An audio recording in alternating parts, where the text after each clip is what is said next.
Hello and welcome to another Python tutorial video on Tkinter. Now, as you can see from the title of today's video, this will be the first of a series of episodes in which we will be talking about how to manage the geometry of our layout when dealing with a Python GUI. Now, I'm sure some of you might think that this is slightly more boring or dull, but I can assure you this is just as important, if not more so, than some of the other videos we've seen where we deal with buttons, labels, and similar. Of course, it is important to know those contents as well, so if you haven't yet seen those, please make sure to check those out by clicking on the link in the top right-hand corner of your screen. Now on with the topic for today. We can manage the geometry of a Python GUI, or more precisely of a Tkinter GUI, with three main functions: pack, grid, and place. Today we will see the first of those three, namely pack. For this we need to start off by defining what our geometry reference is. Or more precisely, when we look at our window of our Python GUI, we have to define what our x and y coordinates are, as well as what our zero value is, namely what our origin is. Well, for all of you who remember Cartesian coordinates, x is the horizontal value and y is the vertical. However, whereas in a Cartesian plane, we have that 0, 0, or our origin, is in the bottom left-hand corner, in Tkinter world, the origin, our 0, 0 coordinates, are in the top left-hand corner of the window. So in this case, they'd be here, just below the Tkinter logo. Now, having seen that, let's go ahead and write three labels in our window. We can do these by saying label1 equals tk.label, and then we can say root followed by text equals, for example, coding, then bg stands for background equals red, and then fg stands for foreground, or in this case the color of the words written inside our label will be white. Then we can copy this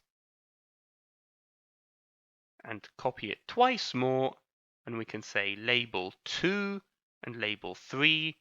This one will be, of course, specs, and this one can be Tkinter. We can also change the background colors to be green and blue. Then, of course, we have label1.pack, as we've seen in other episodes, label2.pack, and label3.pack. Now, if we run the code, you can see that we have this. In other words, three labels, all of them oriented in the top center of our screen. Now, having started with that, we can see the first parameter of our pack command, and that's called side. Now, the side parameter has four options: top, bottom, left, and right. And in other words, it tells us which side of our screen, or of our window to be precise, the labels will be oriented and will be packed. So of course the default is top, hence why the labels were all oriented and all packed towards the top of our screen. However, we can also write, for example, side equals tk dot bottom. And again, if we copy this and paste it in here, then we run our code again, and this time, as you can see, our labels are oriented to the bottom. Now, as you can see, in this case, they seem to be in reverse order. Now, why is that? Well, that's because Tkinter will place the first label first, and of course, it has no other labels in there, and therefore it will send it as far down the screen as possible. Then it will place the specs label. And of course it will send that as far down the screen as possible, but in this case the coding label already exists, so it will place it on top of the coding label. Last but of course not least, it will do again the same with Tkinter. So in this case they seem to be reversed, but in real life they're actually placed correctly. Of course, if we wanted to have them in the correct order, so coding, specs, and then underneath Tkinter, but placed at the bottom, we would have to reverse the order of our labels. We can try again the same thing, but this time with a left command. And by copying it into the next two and running our F5 key, again you can see that we have all of these labels set to the left-hand side of our screen as far as they will go. Now, let's look at this screen as we have here. You can see that the labels are not all of the same size. That's because a label will occupy as little space as possible whilst allowing the word inside to be written in full. So in other words, it will not occupy any more space than what is strictly necessary, or at least this is true by default. In Tkinter world, we have to distinguish a space that the widget can occupy and a space that the widget, or in this case the label, will occupy. So the label will be as big as the text. However, it can occupy a much larger volume if we ask it. We can do this, of course, by using a special feature within the pack command called expand. The expand feature determines whether the widget, or in this case the label, should expand to occupy any extra spaces allocated to the container. So let's just rewrite this a second and put them back to tk.top, which is our default value, and we can copy this in to the others as well.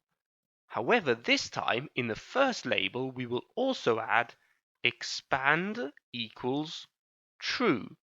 Now the default value for expand is false, and what this will do, as you can see here, is it will allow our coding label to take up as much space as it possibly can, whilst pushing the other two as far down the page as possible.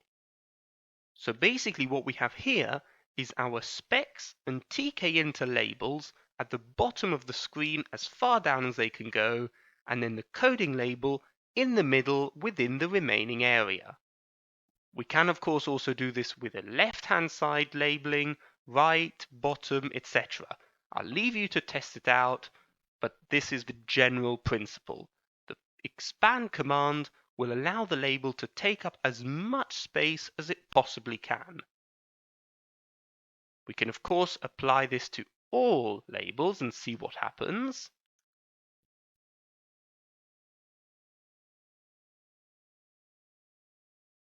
And then if we run the code, you can see that now the labels are equally spaced in the vertical direction. This is because each label is desperately fighting against each of the others to take up as much space as it possibly can, and in this case the space is allocated evenly, with each label taking up 1/3 of the total space. Now, as you've seen so far, although the label is taking up as much space as it can within our window, its size has remained equal to that of the word contained inside it. However, we can also tell the label to take up as much space as it can with its actual size, not just within the volume it occupies.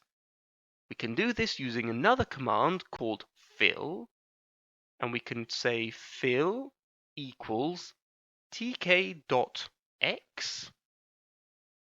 Then the next one will be fill equals tk.y.